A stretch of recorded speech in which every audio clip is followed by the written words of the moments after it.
Pak Anggana, kita menunggu seperti apa arah kebijakan Bank Indonesia di pekan ini. Ekspektasi dari pelaku usaha seperti apa?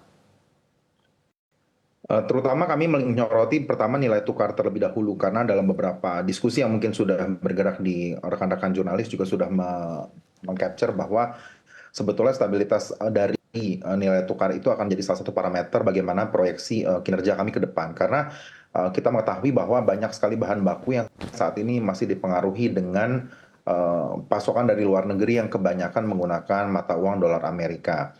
Nah, beberapa bulan kemarin, selama 1 bulan khususnya, kita melihat fluktuasinya cukup dinamis dan itu menyebabkan juga kepastian dari pasokan dari dalam dan luar negeri juga mengalami sedikit wait and see, sehingga kami harapkan dengan situasi sekarang, apalagi juga sekarang Amerika Serikat sedang mempersiapkan pergantian rezim juga seperti di Indonesia, kami harapkan juga itu akan menjadi satu indikator juga, semoga ke depannya tetap terjadi stabilitas yang dapat membantu kami juga untuk dapat melakukan perencanaan terhadap produksi kami. Aneka. Baik, kita lihat rupiah ini pergerakannya di 16.100-an. Memang masih di 16.000, tapi terlihat sudah ada penguatan dari sebelumnya sempat ke 16.400.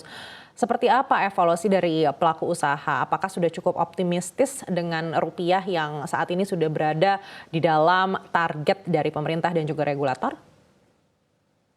Sebetulnya kami masih berharap keluar dari zona 16 ribuan, karena memang dalam beberapa kali kami sudah memberikan berbagai indikasi juga bahwa kami berharap rupiah itu berada di bawah level 16.000 seperti di tahun kemarin gitu. Memang itu tidak pernah mudah karena kita sekarang banyak sekali faktor eksternal yang betul-betul di luar kendali pasar kita, seperti faktor geopolitik dan juga bagaimana kebijakan The Fed yang saat ini terus menjadi perhatian berbagai negara di dunia. Karena kita nggak bisa memungkiri juga bahwa ketergantungan kita terhadap arus dolar, baik itu di dalam dan luar negeri, itu akan mempengaruhi sekali bagaimana kita bisa memiliki daya saing. Karena pada akhirnya juga kita sudah melihat bahwa hari ini BPS juga sudah mengumumkan beberapa indikator yang memang belum terlalu menggembirakan, baik dari kinerja ekspor maupun kinerja sektor pertambangan yang selama ini menjadi ujung tombak dari pendapatan kita terhadap dolar, yang itu juga akan menopang juga nilai tukar kita terhadap mata uang asing.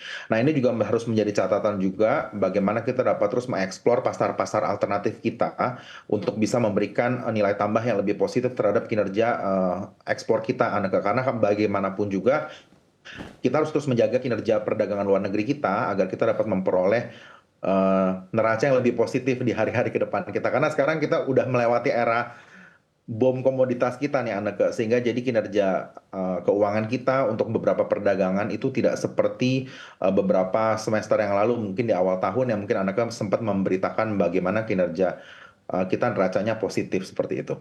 Baik, neraca dagang kita masih melanjutkan surplus meskipun bisa dibilang ini cukup rendah dibandingkan dengan bulan-bulan sebelumnya. Tapi saat ini seperti apa sih kondisi di antara pelaku usaha, terutama mereka yang sangat mengandalkan bahan baku dari impor? Ya, kita sudah melihat juga bahwa ada sedikit upaya untuk penyelarasan terhadap impor terhadap bahan baku yang saat ini mungkin sedang cukup hangat diperbincangkan, yaitu adanya Permendak yang dikeluarkan oleh Kementerian Perdagangan untuk dapat meregulasi kembali terkait dengan importasi untuk beberapa komoditas. Nah, itu sebetulnya juga jadi catatan juga faktor lain di luar stabilitas makro kita yang menjadi catatan para pengusaha. Tetapi kita juga bisa melihat juga, Neke, bahwa permintaan di luar negeri pun sebetulnya dengan adanya gejolak mata uang terhadap dolar ini tidak hanya terjadi di Indonesia, tetapi di beberapa negara sasaran ekspor kita, maka juga ada soften juga, Neke, terhadap permintaan. Nah, hal-hal tersebut sebetulnya juga yang akhirnya membuat kinerja kita tidak optimal. Tetapi kita melihat beberapa negara seperti Amerika Serikat dan India itu permintaannya justru membaik dan cukup meningkat. Sehingga itu bisa menjadi satu oase baru untuk kita terus memperkuat perdagangan kita dengan negara-negara yang memiliki daya beli cukup positif, selain dengan mitra dagang utama kita, misalnya seperti Jepang, Cina,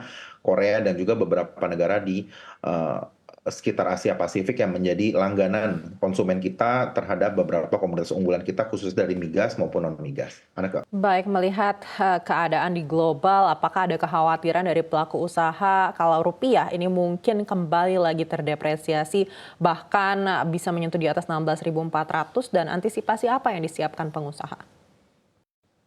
Tentu kita melihat faktor resiko tersebut cukup ada, cuman kita melihat dalam beberapa minggu belakangan nampaknya sudah cukup solid untuk kebijakan-kebijakan untuk menjadikan rupiah ini stabil dan juga beberapa kali pemerintah melakukan koordinasi juga baik untuk yang jangka menengah ataupun jangka pendek itu sudah memberikan indikasi yang sangat positif bahwa bagaimana kita memaintain satu intinya faktor defisit dari anggaran yang sudah disepakati bahwa akan tetap dijaga tetap konservatif itu akan menjadi juga kabar baik juga untuk para analis-analis yang ada di luar negeri sana ataupun dalam negeri untuk memberikan penilaian terhadap kemungkinan kinerja kita di masa mendatang. Karena kan sekarang pertumbuhan itu masih ditargetkan secara konservatif di sekitar 49 sampai 5%, itu juga sudah sangat baik karena kita tahu rata-rata di global di bawah angka tersebut. Nah, itu juga menjadi harapan baik juga Anake untuk kita tetap berwaspada juga gitu walaupun stabilitasnya kita lihat secara indikator baik dalam beberapa parameter tapi faktor eksternal ini loh kayaknya masih banyak sekali potensi-potensi adanya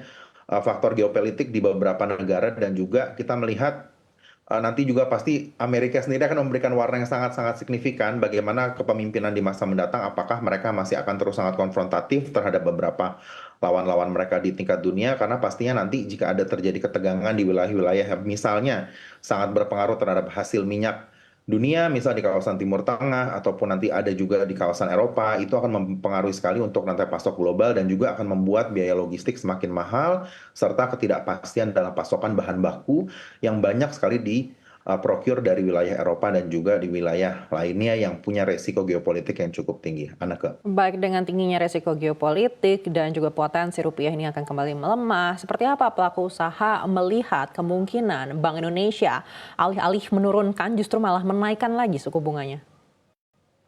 Kami sudah memberikan indikasi juga melalui berbagai forum yang diselenggarakan baik dari asosiasi maupun direct engagement dari para pelaku usaha. Memang kita masih berharap pemerintah melalui Bank Indonesia memberikan satu indikasi yang lebih cenderung stabil dan tidak menggunakan kebijakan penyesuaian suku bunga yang naik untuk dapat melakukan peredaman terhadap pelemahan rupiah. Karena masih banyak upaya-upaya lain, misalnya dengan melakukan koordinasi dengan berbagai pemangku kepentingan untuk memastikan pasokan dolar itu tidak mengalami kekurangan dan berbagai kebijakan yang kemarin sudah sempat di-highlight juga bahwa kebijakan dana hasil ekspor itu sudah cukup baik diterima oleh pelaku usaha meskipun di berbagai sisi masih perlu adanya penyempurnaan dan juga pemahaman bahwa sebetulnya pelaku usaha tetap membutuhkan adanya perputaran valuta di luar untuk kebutuhan juga untuk melakukan transaksi terhadap mitra-mitra yang ada di luar negeri. Jadi tidak serta-merta mengembalikan valuta itu atau hasil ekspor tersebut ke dalam negeri itu menjadi pilihan utama, tetapi tetap diharapkan adanya keseimbangan dan kebijakan dan juga insentif terhadap para pelaku usaha yang sudah mengusahakan dan hasil ekspor tersebut diparkir di dalam negeri.